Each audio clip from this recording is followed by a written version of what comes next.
जो शायद दुनिया के इतिहास में कभी नहीं की गई होगी। दिल्ली के लोगों को पीने का पानी हरियाणा और उत्तर प्रदेश से मिलता है। हरियाणा में यमुना के रास्ते पीने का पानी आता है।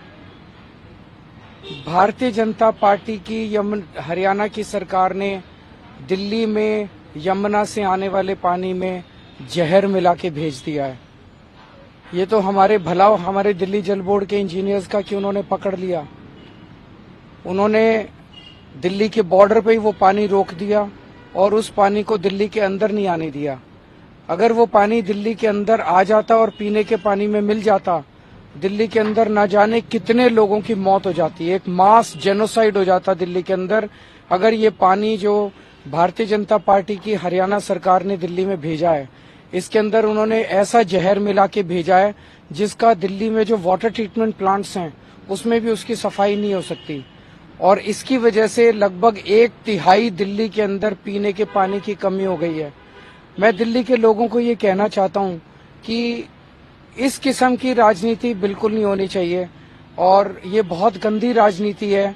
ऐसे तो कोई दो दुश्मन देश होते हैं, उनके देखा गया था कि अमेरिका ने जापान के अंदर नागासाकी और हिरोशिमा में न्यूक्लियर बॉम्ब फेंक दिया था। कहीं दो देशों के युद्ध में बायोलॉजिकल वेपन्स फेंक दिए जाते हैं। कहीं दो देशों के युद्ध के अंदर पानी में जहर मिला के वहां पे जाने वाली नदी में डाल दिया जाता है।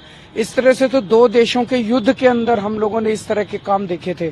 लेकिन आज जिस तरह से भारतीय जनता पार्टी ने दिल्ली में आने वाले पानी में जहर मिला के भेज दिया है ताकि दिल्ली के अंदर अफरा तफरी मच जाए, दिल्ली के लोग मर जाएं और उसका ब्लेम आम आदमी पार्टी पे आ जाए। मैं बीजेपी को कहना चाहता हूं, इतना मत गिरिए, इस हद तक मत करिए। आप दिल्ली वालों को पराया समझते होगे, हम दिल्ली वालों को अपना समझते हैं। दिल्ली हमारे परिवार का हिस्सा है।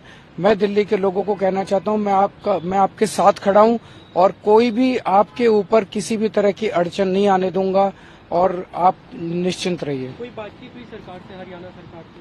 अभी आतिशी जी और भगवंत मान जी ने इलेक्शन कमीशन को चिट्ठी लिखी है और बहुत ही अर्जेंट बेसिस पे उनसे मिलने का टाइम मांगा है। मैं उम्मीद करता हूं कि चुनाव आयोग इसमें तुरंत इंटरवीन करेगा और दिल्ली की जनता को इतनी बड़ी त्रासदी से तुरंत मुक्ति दिलाएगा।